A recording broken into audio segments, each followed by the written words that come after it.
সপ্তাহ গড়িয়েছে ইরান যুদ্ধ। মধ্যপ্রাচ্যের তেল সম্পদ লুটে নিতে আমেরিকা ইসরায়েলের চাপে দেওয়া এই যুদ্ধে ইতোমধ্যে অস্থির হয়ে উঠেছে বিশ্ব রাজনীতি। অশনি সংকেত দেখা দিয়েছে বিশ্ব অর্থনীতিতেও। বিশেষ করে তেলের বাজারে চলছে চরম অস্থিরতা, যার প্রভাব পড়েছে বাংলাদেশেও। যদিও সংশ্লিষ্টরা বলছেন বাস্তবতার চাইতে এগিয়ে যাওয়া বাঙালি মেতেছে হুজুগে। বিস্তারিত মেজবা শিমুলের রিপোর্টে। রাজধানীর তেলের পাম্পগুলো এখন যেন রীতিমতো যুদ্ধক্ষেত্র। কে কার আগে লাইনে দাঁড়িয়ে তেল নিতে পারবেন সেই টক্করই চলছে। মধ্যপ্রাচ্য যুদ্ধের প্রভাব পড়তে পারে এমন আশঙ্কায় তারা এমনটি করছেন বলে জানাচ্ছেন ভোক্তারা। মানুষ হয়তো আতঙ্কে করতেছে, পরিস্থিতির আতঙ্কে করতেছে। আমরা মনে করি যে স্বাভাবিক আছে ইনশাল্লাহ। আমরা এই যে ব্যারিকেড দিয়ে রাখছি, তারপর আমরা জায়গায় জায়গায় লোক দাঁড়া করে রাখছি। আমরা যতটুকু পারছি দিতে পারছি। যখন না পারি, আমাদের বুঝে যদি না থাকে তো আমরা কীভাবে দেবো তেলটা? আমরা খুব ইয়ার মধ্যে আছি, তেল দিতে পারতেছি না। কিন্তু পাবলিককে তো আমরা বুঝাইতে পারি না যে আমাদের যে তেলের যে ক্রাইসিস, আমাদের তো একটা লিমিটেশন আছে স্টকের, সেটা দিয়ে তো আমাদের কভার হচ্ছে না। পাবলিক তো যে যেমন চাচ্ছে।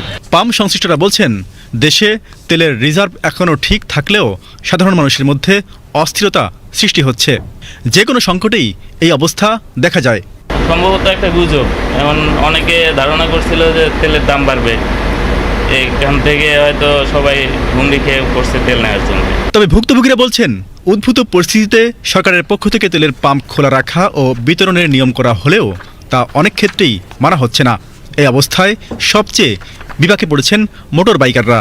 তারা পরিস্থিতি উত্তরণে সরকারের কার্যকরী উদ্যোগ কামনা করছেন।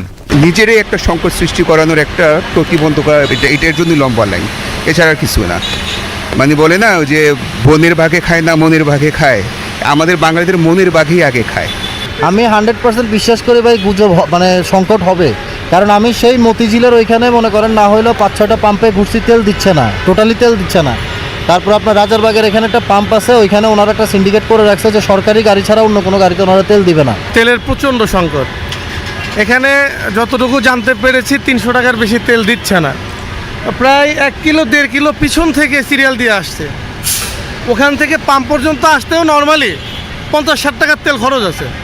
সিরিয়াসলি 50-60 টাকার তেল খরচ আছে গাড়ি স্টার্ট দিয়ে আনতে। এই দাঁড়ায় আছে, আবার টান দিচ্ছি। হ্যাঁ, তো এটা আমাদের জন্য চরম একটা ভোগান্তি। অয়েলের ক্রাইসিস বলতে ব্যাপক। কোনো পাম্পে তেল দিতেছে না, ম্যাক্সিমাম পাম্পই বন্ধ করে রাখছে। এখন জানি না তেল থাকা সত্ত্বেও কি বন্ধ করে রাখছে, নাকি ইচ্ছে করে তারা তেল দিতেছে না, নাকি আসলে তেল তাদের নাই। তেল না থাকলে তো গাড়ি চালাতে পারবো না, ইনকামটা কম হইব। তো ফ্যামিলির একটা সমস্যা, সামনের ঈদ। তেলটা যদি ক্রাইসিস না থাকে তাহলে আমাদের জন্য খুবই ভালো হয়। আমরা তো বাঙালি হুজুকে নাচি, যেটা বলে যে এটাই শুনি। পাম্পে আসছি, আজকে দেখি যেটা হয়, যদি হয় পামো, আর না হলে আবার চলে যেতে হবে, কিছু করার নেই। কিন্তু আমরা তেল নিতে এসে আমরা তেল পাইতেছি না। আমরা জিজ্ঞেস করছি তেল দিবেন, বলছে না, দিব না। ইসরায়েল এবং আমেরিকার চাপিয়ে দেওয়া যুদ্ধে অস্থির মধ্যপ্রাচ্য। সেই অস্থিরতা এসে ভর করেছে বাংলাদেশের তেলের বাজারে।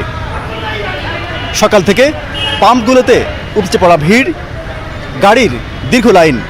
তারপরও অনেকেই তেল পাচ্ছেন না, অনেকেই যা চাহিদা তার থেকেই কম পাচ্ছেন।